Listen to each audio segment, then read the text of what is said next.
Students, welcome back. Unit 2 test. It's time. We gotta get ready to go. The name of the game on this video is going to be speed. I'm going to try to zoom through it as quickly as possible so you guys can rewind and listen to me as many times as you need to. But my goal is to get through all this stuff so you guys can do well on my exam if you're in my class, or on your exam if you're in somebody else's class, because we're going to be studying similar concepts. And remember, everything we're talking about today is going to be something that you're going to hear about or know or need to know for your AP Human Driving exam. So let's do this jump. So just like the last time, what we're going to do is we're going to look at it in terms of categories. Dudes you need to know is where we're going to start off. Okay? There are several dudes you need to know for the population unit. First of all, Thomas Malthus. I made a video about this guy. He's very, very Googleable. He's basically an economist. He's also a clergyman. This guy was very serious about contemplating population growth and its damages on society. He was afraid that there was not going to be enough food for people. People were going to compete with one another. There was going to be starvation, death, famine, disease, gnashing of teeth. All these horrible, atrocious things due to the fact that there's not enough food to go around. Little did the guy know that by the time he wrote his essay on the principles of population growth, Edward Jenner was going to establish a vaccination for smallpox, as well as the effects of the Second Agricultural Revolution, the mechanization of agriculture that led to greater yields with the same amount of farmland. So these things are just totally blew to pieces his argument on, or the Malthusian argument on population dying out due to disease and famine and warfare and competition for food. But that's not it. There's still the Malthusian theory we're going to get down to later on. People still today hold to the idea that we're eventually going to overpopulate and go beyond our carrying capacity. Paul Ehrlich is one of those guys. He is a neo-Malthusian, one of the leading neo-Malthusians or advocates of the Malthusian theory today. The guy is still alive and well, as far as I know. He is a professor. He wrote a book called The Population Bomb, in which he expressed that we were going to run into famine, disease, and issues like this by 1970. He wrote this in the year 1978, in particular talking about India, but also including some illustrations about how bad it was going to be in the U.S. So Paul Ehrlich is a neo-Malthusian, wrote the book Population Bomb, and still holds to the ideas that we're not only going to run out of food, but also, in general, resources, which tends to be the argument today. Esther Bostrup is the opposite. She is more of an optimist. She is going to be against Malthus and the Malthusian theory. And she believes that the more people we have today, the better off we're going to be. We have more brilliant minds to think our way out of a worse situation, to figure out how we always have a way around the population crisis. And so we've always been able to innovate our way out of death and despair and misery. We're going to do it again. That's Esther Bostrup. Hans Rosling is the mastermind behind Gapminder. And this guy, he came up with, he's also an optimist, he came up with graphs that help us to understand how total fertility has gone down in places all over the world, and how UN projects that at this point, by 2050, we're going to be around 9 billion people. Well, that's a stark contrast from the 2007 projections when I first started teaching, that we were going to, in fact, have about 12 to 13 billion people. People expected our doubling time to be by 2050. And today, those projections say that by 2100, we probably won't see 13 billion, but more so around 11 or 12. Another guy, E.G. Ravenstein, we're just going to call him Ravenstein, his first name is Ernest. He comes up with laws to describe migration practices. Now, when we think about physics, we think about laws being absolutes. I'm not really sure how lawish this is really going to be, but for the most part, he's noticed these overarching trends or goals by which migrants migrate. And some of the ones we discussed the most have to do with the fact that, well, most of the time, migrants are going to move for economic prosperity. If you're moving from global south to global north, that's definitely why you're moving. The only real exception is if you're moving from a developed country into the poor areas today, you're probably moving for humanitarian aid or something like that. Maybe you're a missionary or something. All right. Also, there's distance decay, the idea of the gravity model, the idea that people are going to be more attracted to places of larger populations, also places that are closer to you. And so Ravenstein that was one of his laws as well.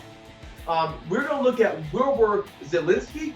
And his migration transition model, I want you guys to know that he was the one who comes up with this. He applied the notion of the demographic transition to migrants. So in stage 2, what kind of migratory practices are you going to see, or migratory trends? In stage 3, what are you going to see? Stage 4. And so we're going to talk about the migration transition a little bit further down in this video. Wilbur Zielinski is the dude who comes up with it. Moving on, the second category we're looking at. We discussed dudes you need to know. Now we're going to look at philosophies, ideas, and phenomena that you need to know. All right. So these are some of the overarching ideas, or trends, or fads, or things like that make population and migration kind of a thing. All right. So what we're looking at, first of all, historical population growth. We've seen all these charts throughout that show how you've got the leveling out of population basically doesn't grow hardly at all for the majority of human history. Very, very slight growth over the majority of human history. And all of a sudden, 1750, boosh, it just goes straight up. And the reason for this is because of number 2, the agricultural revolution, the second agricultural revolution. The first one being Neolithic revolution, when people began farming for the very first time, led to the rise of civilizations like Mesopotamia and all that. In the second agricultural revolution, people changed or innovated radically the way that they go about agriculture, so that it enabled them to make fatter cows and sheep for more meat, and produce higher yields for more crops and things that would allow us to feed more and more people, which is great because population began to grow due to not only more food that allowed kids to be healthier and kids to live a little longer, but also eventually you're going to have better sanitation, eventually you're going to have better medicine and vaccines and knowledge and things like this. It's going to help us to decrease our, or I guess shatter our limiting factors. The gravity model is an idea of gravity, one of these this mentality that we're going to be more drawn to places with large populations that are also close by. So the larger your population, the more of a wide, I guess, area you're going to have that you're going to attract migrants. New York City is a huge rural city in the United States of America, right? So it's going to have an international range by which it attracts migrants. Columbia, South Carolina, probably not so much. All right, so you might not see as many people being attracted from far and wide. Even still, if you narrow it down, you go to Gilbert, South Carolina, you know, you're in nowhere, USA. So what you're going to see here is that basically nobody is attracted far and wide to Gilbert. If you go there from like Alaska, it's because you probably already have family there or something. So that's kind of how the gravity model works. There is actually a way of computing mathematically the gravitation model. I'm not going to have my students do that on this test, even though I have in the past. But I am going to include a link that shows you how to do it. We got the one-child policy in China. I'm also going to include a link here to a pretty good source that goes over a lot of this in great detail. But essentially, you know that the Chinese started to apply forced methods, essentially, to limit population growth. You know, overpopulation is kind of a bad thing. You don't want to run out of food. You don't want to have economic stress. You don't want to have an issue where you have too many kids and not enough adults taking care of them, or you don't want homeless kids. You don't want hopeless kids. You want them all to have education and success. Well, the best way China thought to do this is to make sure that parents are only able to have one kid, right? So in this case, what they really kind of did was incentivize it heavily, and they kind of punish you if you had more than one. So, for example, what they might have done is they might have said, well, we'll pay for your child's education, we'll pay for all health expenses or anything like that for just one kid. If you have 2 kids, then screw all that, you get to lose it all. Right? They also might have some kind of corporal type punishment if you work in a big office, for example, and someone in your office or someone on your floor has 2 kids and wants to keep both kids. They might say, well, everybody loses their $10,000 a year bonus. Right? So these are all different methods or incentives or things like that you might see. Also, there may have been forced sterilizations and things like this that might happen as well. As a result, people will not follow the rule, especially if you are planning on having more than 2 kids. And so it really did do a good job at exactly what they wanted to do, and that is to prevent huge swelling of population. But now you see several other issues, like, you know, several negatives to this, like, for example, female abortion, leading to more males being born than females. It's going to lead to some weird issues with not enough women and things like that. It also is going to lead to even a further decrease to total fertility that could lead China to a high dependency ratio. What happens when all these people get really old and don't die? Well, you gotta have an inverted population pyramid. That means that you're gonna have a weird shaped dependency ratio. There's gonna be not enough people taking care of the really old and the really young. The Malthusian theory, to go on to the next stop on the list, is we're looking at Thomas Malthus, the guy who we just now referred to as an 1800s economist that thought we were going to eat our way to starvation and death and despair because of positive or natural checks, right? Positive checks being something like a disaster, like a famine or war or disease or something that's going to prevent the world population from going any higher. In other words, we met our carrying capacity. And you're going to see, again, to emphasize, you'll see it sometimes natural checks or positive checks, even though they're not really positive at all. Right, so to apply the Malthusian theory to, or I guess the Malthus ideas to the modern Malthusian theory, we don't really consider it just with food anymore, but with energy, with water, and with food. You know, anything basically we're going to compete with. Malthusians today are afraid that, well, we're going to run out of these things, and what's going to happen when we do? We're going to still see where Thomas Malthus might be right in the long run. And so even though so far people like Paul Ehrlich and Thomas Malthus have been like really wrong in some of those predictions, you should see some of the things that Paul Ehrlich said was going to happen by the 1980s or by 2000. It's pretty crazy stuff. But just because it hasn't happened yet doesn't mean we can't think about it, because it could happen. Take, for example, you go to your refrigerator every single day. After school, you're hungry, you're starving, you go in there and you just, it's Monday, your mom just went to the store, you grab out your snack, you eat it up, you go take a nap. Next day, you eat it. Next day, you eat it. By Thursday or Friday, you're running out of stuff. Why? Because it doesn't magically appear in the fridge. You gotta go and get that junk and put it in the fridge. In the same way, the planet is not just gonna magically reproduce water that we're wasting, farmland that we're wasting, or energy, you know, like fossil fuels and stuff. So once we run out of these things, what are we gonna do? Also, another thing you gotta keep in mind is that some of these Malthusians are gonna say, hey, wait a second, even though you can't apply Malthus theory to the world, you haven't seen the world, you know, at a global scale die because of starvation, disease, warfare, national disease. You have seen it in regions like Africa and South Asia, and so some particular countries have already and are experiencing this void of our resources, thus giving a lot of strength to the Malthusian theory. The opposite of this would be kind of the optimist approach that we just now discussed. Esther Bostrup and a few others think that, well, with more innovation and with more minds comes more innovation. We're going to figure out how to reduce total fertility by educating people. They are going to volunteer to make better choices about having less kids so that they can get them through school and have more success. So total fertility is going to go down, urbanization is going to go up, education is going to go up, opportunities are going to go up, gender equality is going to go up, child mortality rate is going to go down, and we're going to live in peace and prosperity. Everything's going to be awesome because we're going to figure out new alternatives to using fossil fuels like hybrid cars or electric cars or making energy out of something that doesn't exist yet, because we're human beings and that's what the heck we do. America, right? But anyway, moving on, looking at something else.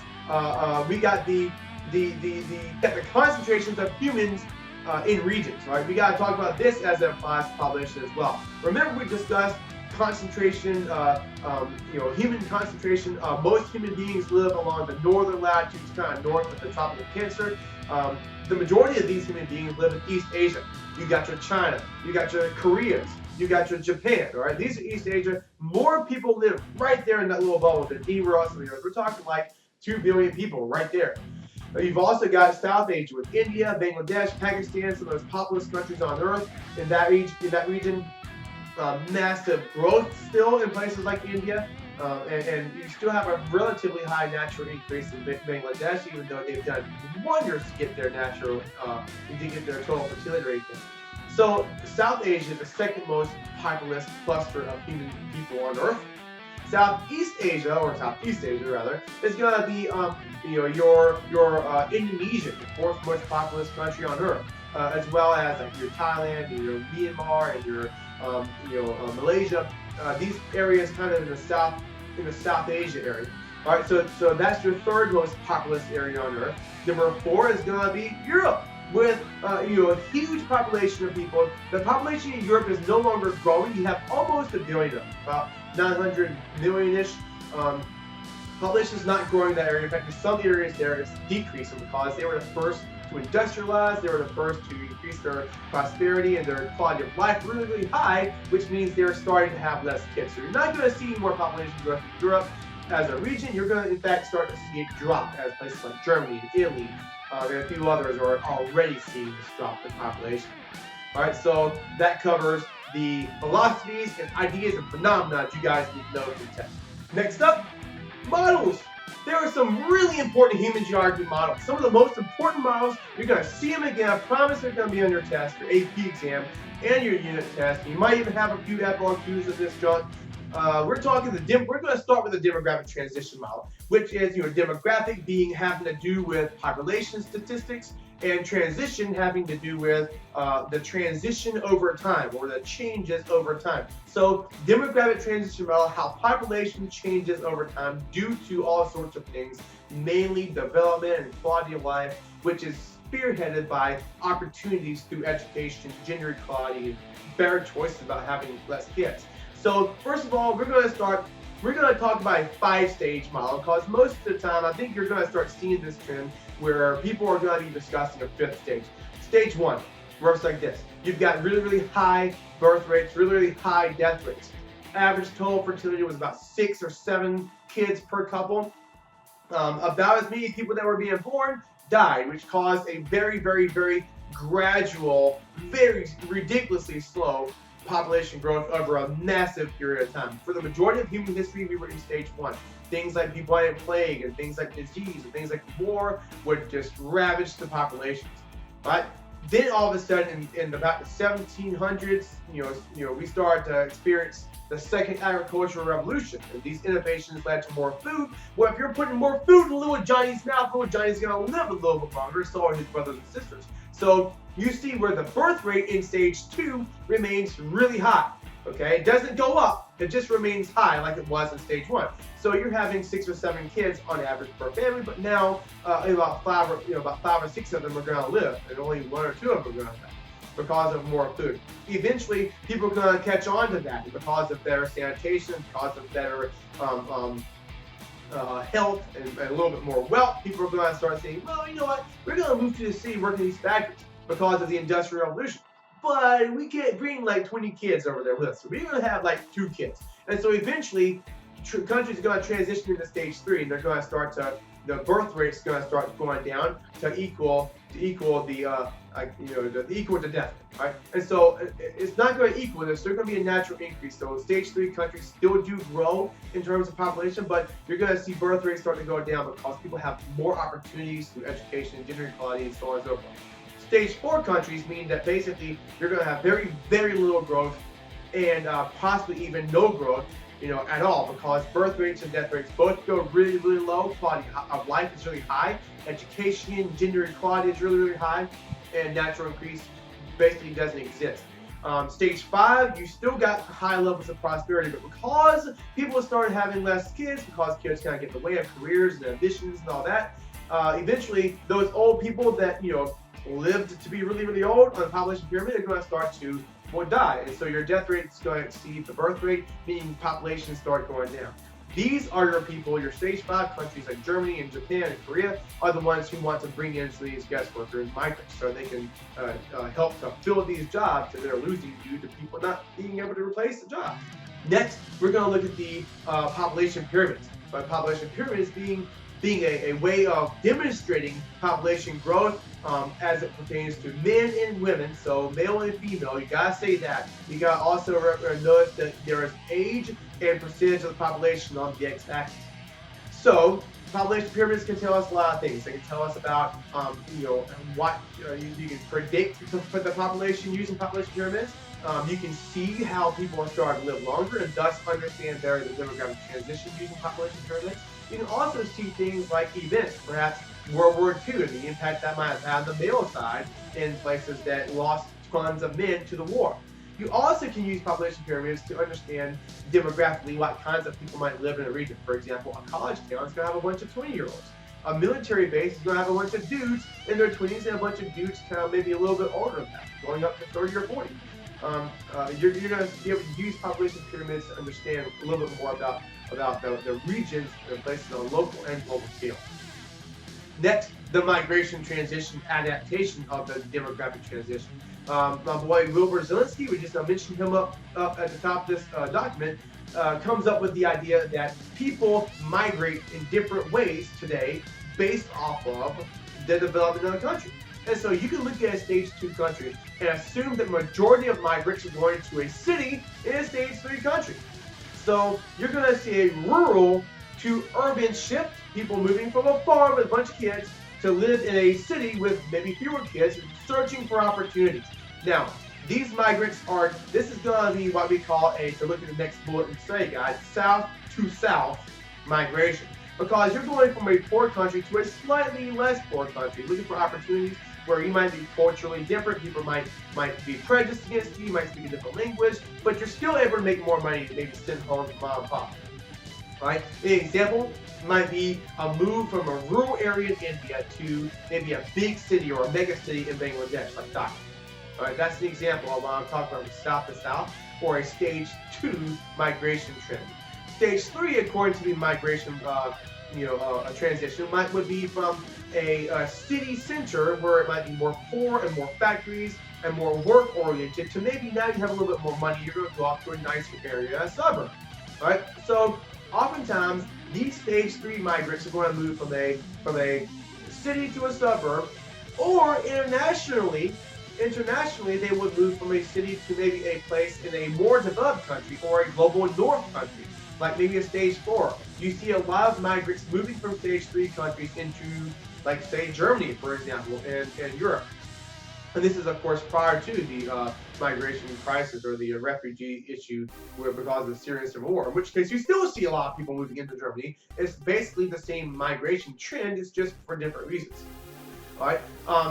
Then finally, you've got your stage 4 migration trends, according to Wilbur Zielinski, which is going to be almost like there's going to be several different ways you can look at this. It's hard to say there's only one or two certain ways.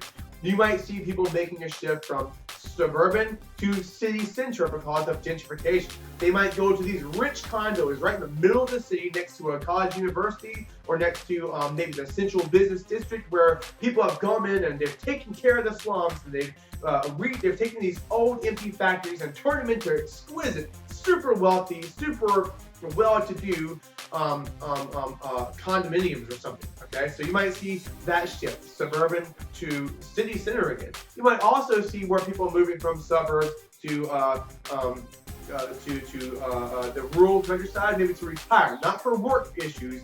They don't want to do farming. They just want to go off and die somewhere out in Colorado with a bunch of land, and maybe they want recreational use out of it. Maybe they want to have access to camping or to hunting or whatever it might be. So there are several different trends you're going to see in terms of how people migrate in stage 4, according to the migration transition.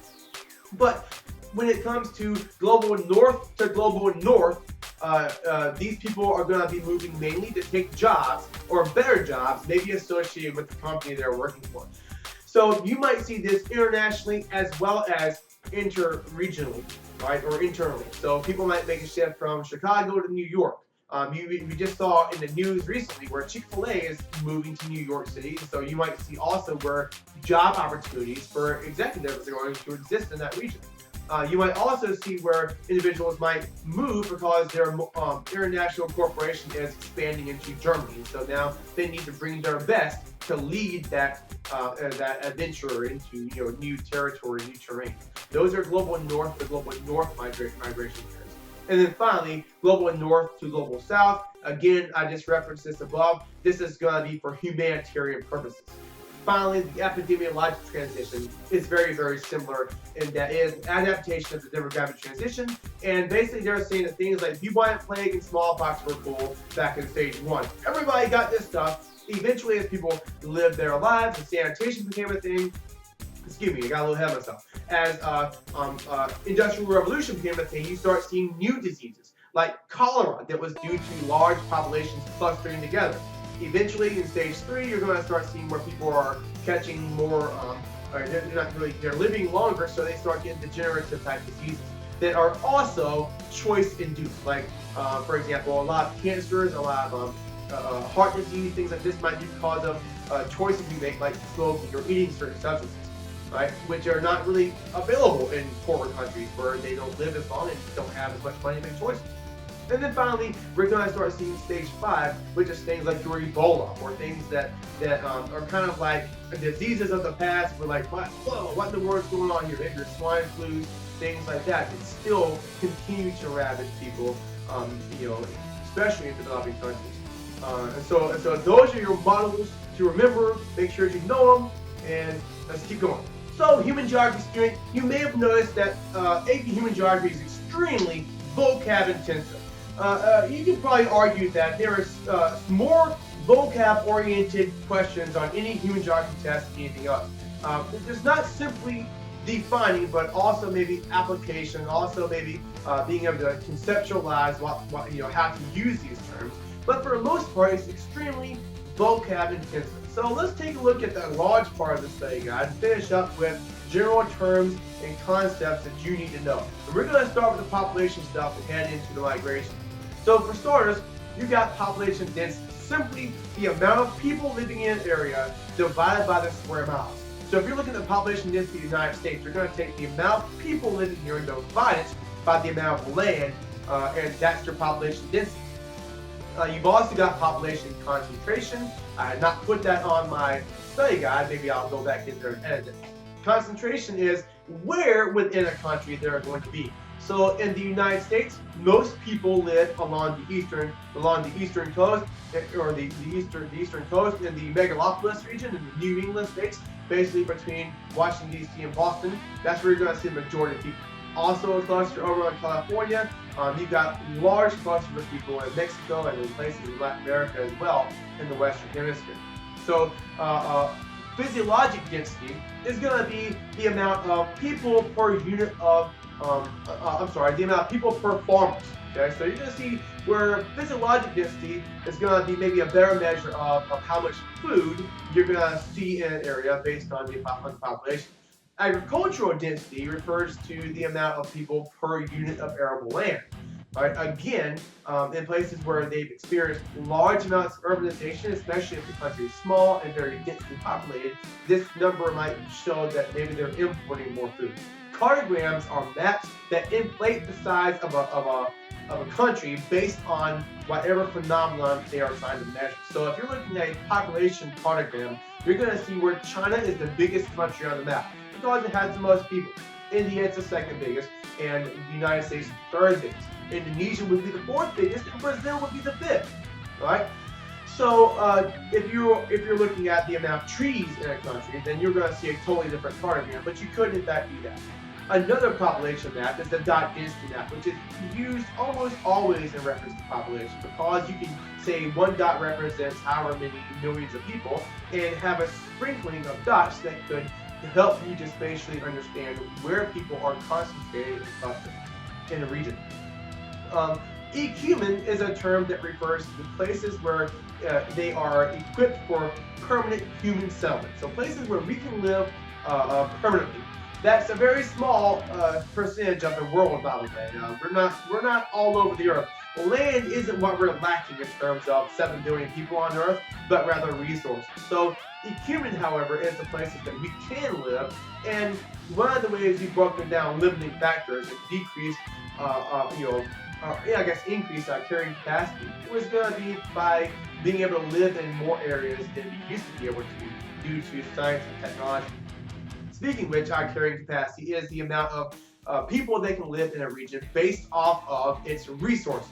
All right, your carrying capacity in your fridge is going to be the amount of room it has to put food. Well, on Earth, we're not, again, looking at the amount of room because we have plenty of that. We're looking at the amount of resources that can support our population. This is the heart of the issue with Malthusians and optimists. Your birth rates are going to be the amount of children born for every 1,000 people. That's important that you understand that. Don't just say it's the amount of people born, but the amount of live births per every 1,000. Deaths, the same thing, the amount of deaths per every 1,000. This is when you combine the two, you subtract the birth rates minus death rates, and you get the rate of natural increase, sometimes also seen as natural increase rate. It's the same exact thing. In order to make it into a percentage, you just divide that number by 100, and it represents the amount of growth you're going to see in a country over time. It's not the same as total fertility, by the way, but it's similar in that it can be used to predict population increase.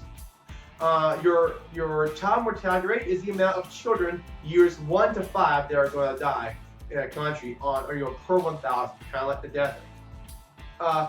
In places that have high child mortality, typically they are still growing in population because total fertility is really, really high in those areas.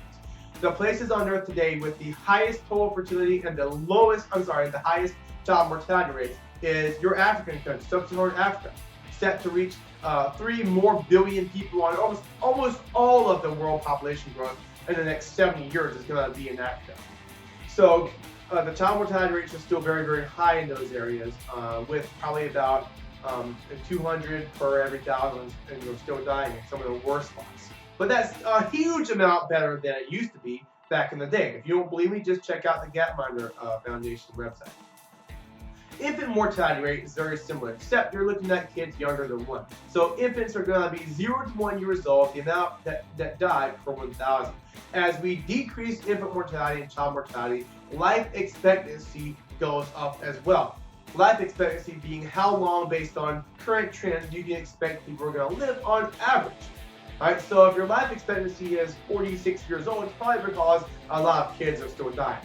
Okay, so if you decrease child mortality, life expectancy will also decrease. And that's what we've seen happen in terms of global trends. Total fertility rate, or TFR, is going to be sometimes also known as just a plain, regular old fertility rate. You'll hear it called that, or hear it just called fertility. It refers to the amount of children women are going to have on average during their fecund years. Fecund being their times of being able to produce abundant offspring. You may or may not hear that word fecund used in reference to total fertility, but if you do, make sure that you know that it means the fertile years. Obviously, women aren't going to have kids during their non-fertile years, so you don't really need to include that word into the number. I want you to understand that education is extremely important for understanding population, or a major impact on population trends, because the more educated you are, the better choices you're going to make about having kids, which is going to automatically cause there to be lower total fertility. Education is also an indicator of wealth and health, which means that you're going to have more money to pay for things like education, or to live in a city looking for jobs and having more opportunities.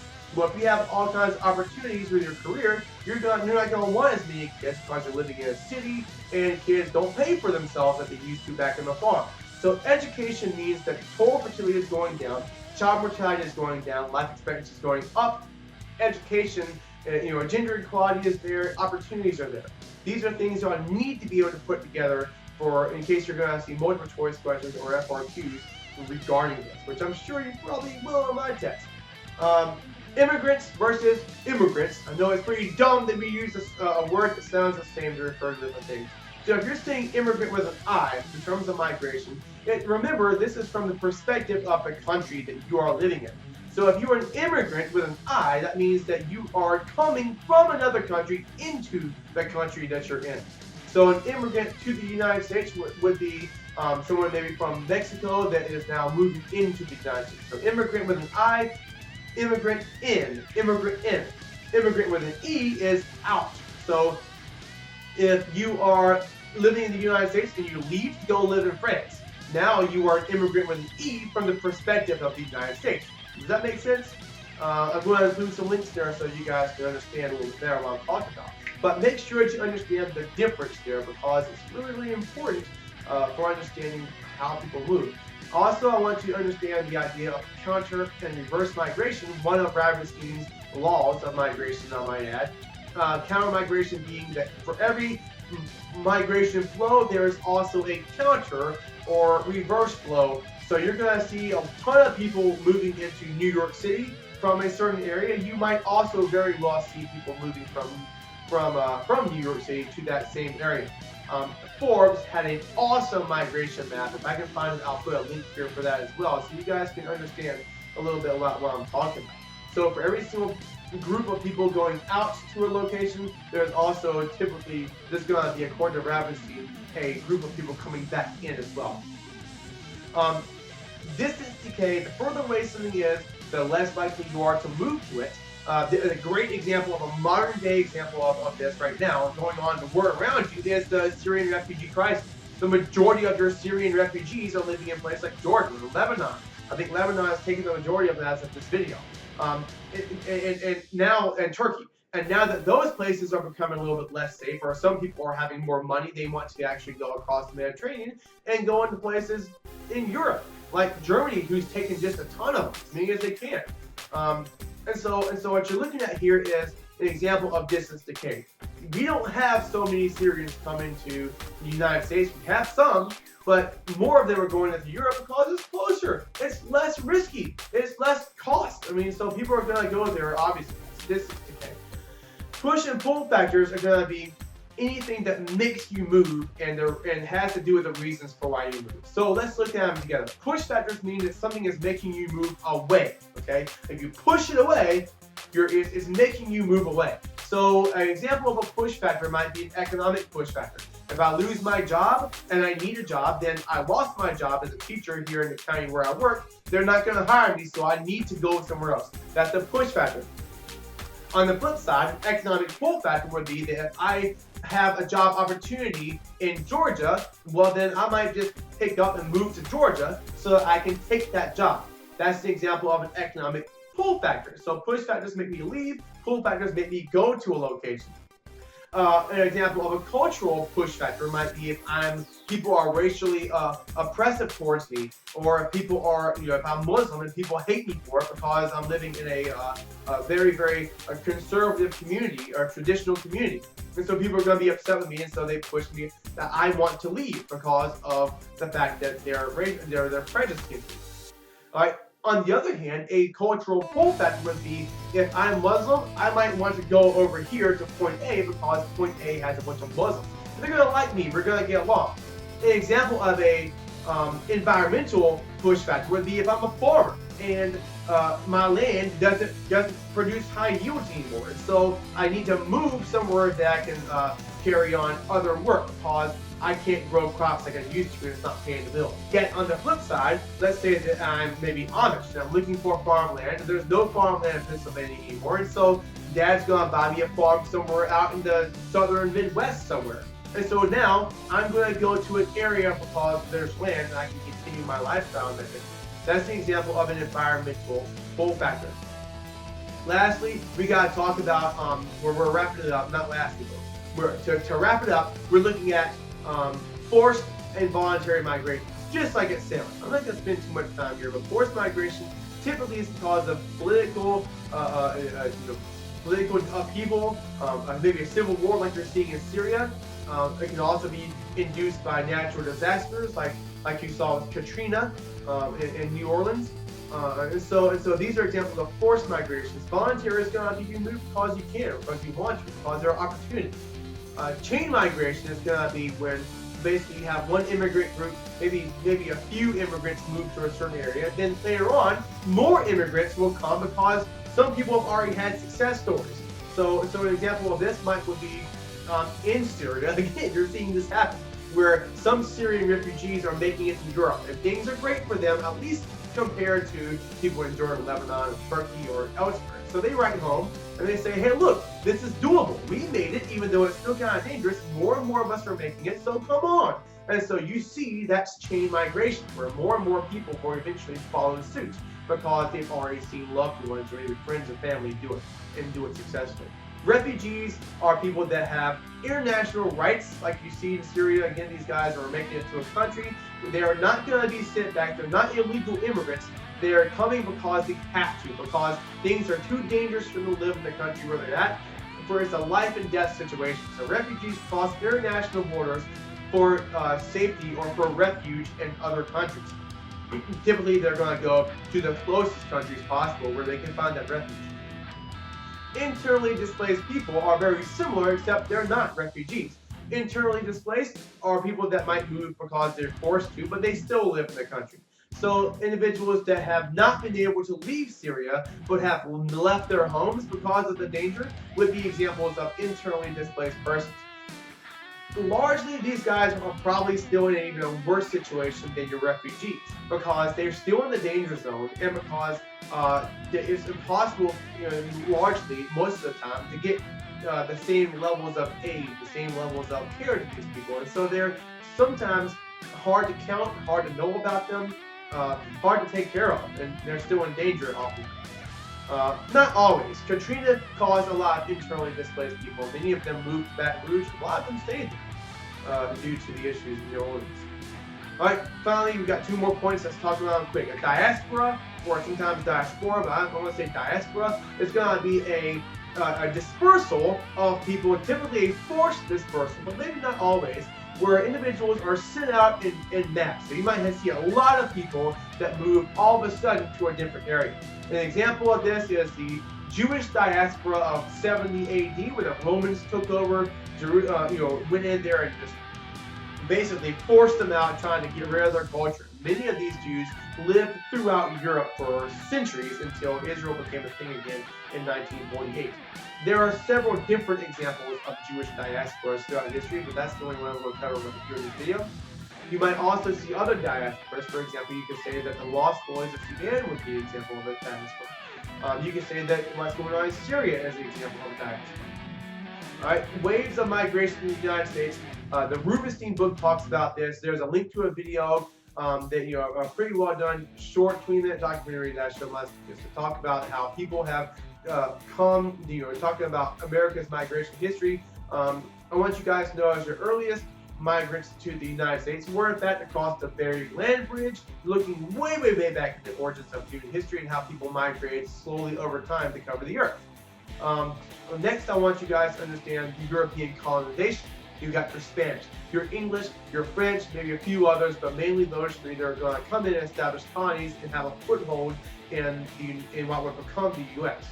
Okay, and then after the U.S. becomes a thing, you see people during the time of the Industrial Revolution. Many of these farmers get put out of jobs because of the enclosure movement in Great Britain. Some of them come over, some others come over looking for opportunities of a cause of Industrial Revolution or looking for religious tolerance. And so you're going to see where there's an influx of other people from Europe during several different times of human history. And then today, the majority of people there coming in are people from Latin America. You also see large Asian migrants coming from on the West Coast, coming from places like China and South Asia as well. So that is where I'm going to leave it. Check the document in the description. Look at the links to this. See what you can do to study for your test. I know it's long. If you got this far, it means you watched the whole thing. Good job. Hope I can help you guys in the future. Tell your friends about me. Let them know what I'm doing here. I'll see you guys next time.